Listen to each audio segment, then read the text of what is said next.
Is life intentionally designed, or did it evolve by random, natural, law-like processes? In this podcast, I'm going to give you one reason why I think life is designed.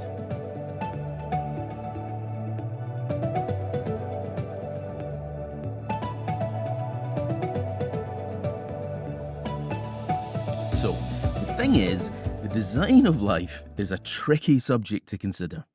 So, let's ask a simpler question to begin with.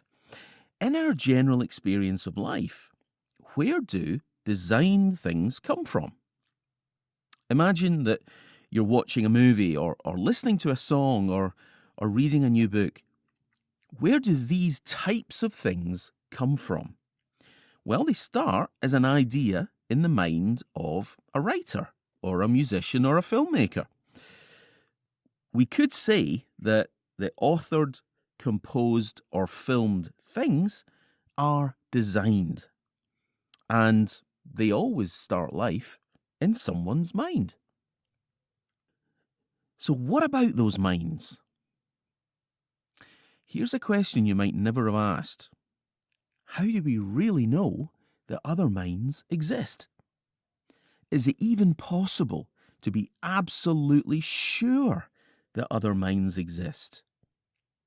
Now, I know that my mind exists because I'm thinking thoughts right now. But how can I be sure that you exist? Or anyone else for that matter? Well, think about that filmmaker or that musician or that author. I've enjoyed the works that they've produced. I can't see or touch their minds because minds aren't like that. But I can see, hear, and maybe touch what those minds make. I can engage with what those minds actually do in the world. That's what happens every time I pick up a book or click onto Netflix or listen to music on Spotify. We can't see other minds. So how do we know a mind has been at work? Well, the only way we can tell an intelligent mind has been at work is by experiencing something that the mind has done. I can read some words or listen to some musical notes that have been strung together, or I can experience images put to sounds and music in a purposeful way. So, design things come from minds. So here's another question. What does it mean for something to be designed? Well, design is the purposeful or inventive arrangement of parts or details. Now, those parts might be musical notes or words or movie scenes, but we can conclude that a mind has done the work of design whenever parts of some kind have been arranged for a purpose. Here's how the 17th century Scottish philosopher Thomas Reid said it. He said, "Intelligence in the cause can be inferred from its marks or signs in the effect." We've got lots of empirical evidence of purposeful arrangement of parts, haven't we? We see this in our lives all the time. Maybe on a walk to the store, I'm passing cars on the road, and each one is literally an arrangement of physical parts for the purpose of getting around in.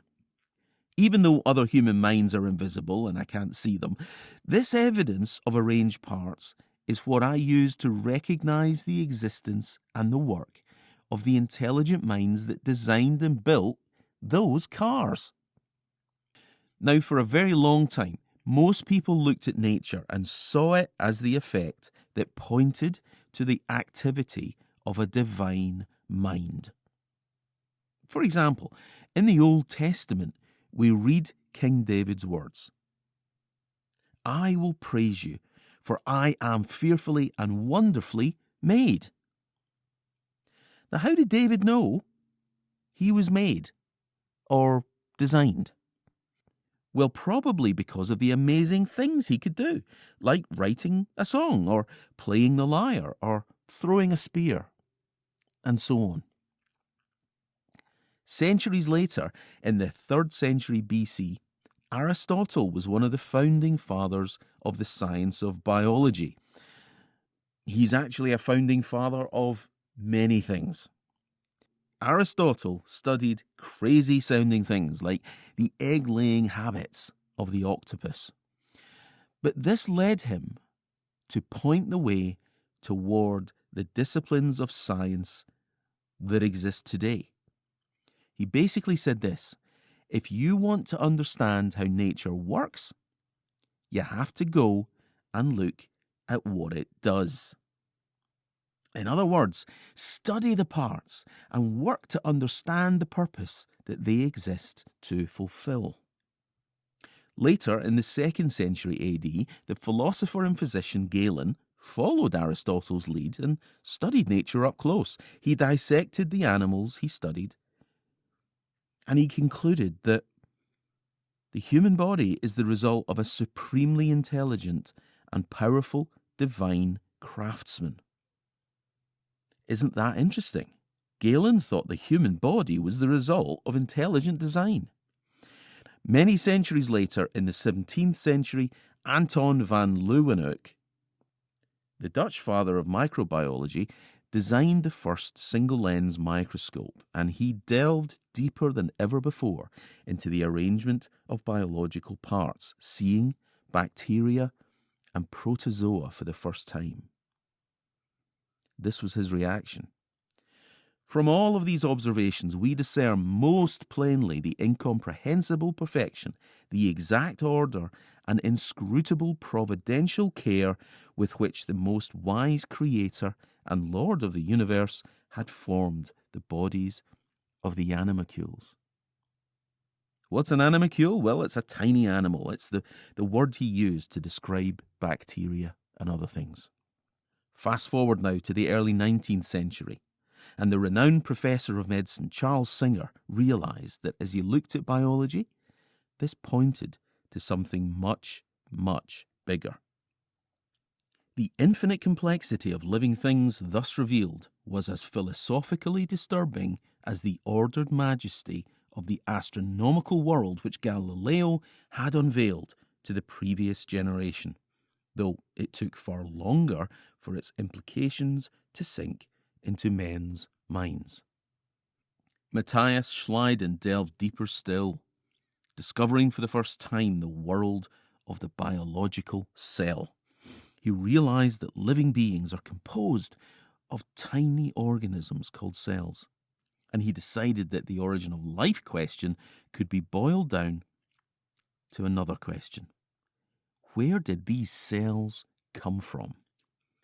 The question as to the fundamental power of organized bodies resolves itself into that of individual cells. The primary question is, what is the origin of this peculiar little organism, the cell? Okay, history lesson over. I said I was going to give you one reason why I think life is designed. Well, when scientists study biology, they find empirical evidence of an arrangement of biological parts that achieve a purpose. It is reasonable to suppose that this evidence of arranged parts is also evidence of the work of an immaterial mind. Here's what the contemporary professor of biochemistry, Michael Behe, thinks. He says, the action of a mind is discerned uniquely and explicitly in the purposeful arrangement of parts. The machinery at the very foundation of life is itself overwhelmingly arranged for purposes. Thus we can once again confidently conclude that life is what most people over the ages have taken it to be, a product of mind. What sort of mind could be capable of imagining and designing life in this universe? That sounds like God's job.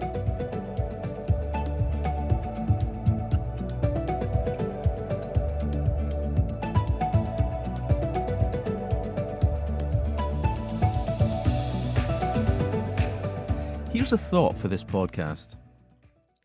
In Psalm 139, David says this: "For you created my inmost being, you knit me together in my mother's womb. I praise you, because I am fearfully and wonderfully made. Your eyes saw my unformed body. All the days ordained for me were written in your book before one of them came to be." You know, Scripture tells us that God made you and I intentionally. We are not a mistake. We are not pointless. And we are not disposable. Quite the opposite. The Lord valued us so much, He watched as we were conceived and formed. He saw each day stretching out ahead of us, both the good days and the bad. He saw each step of our lives. And wherever we are in life right now, we can trust that God knows what is going on. He's not shocked or surprised, because He's known us each step of our lives, and He knows how things are going to turn out in the end. And for those who love Him and seek to follow His ways, we can be confident of a safe future with Him in our eternal home.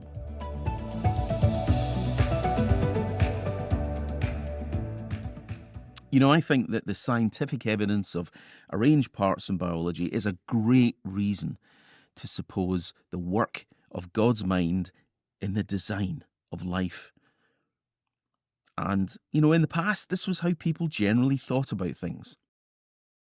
Until something happened. Something massive occurred in the world of ideas. I'm going to talk about that in the next episode.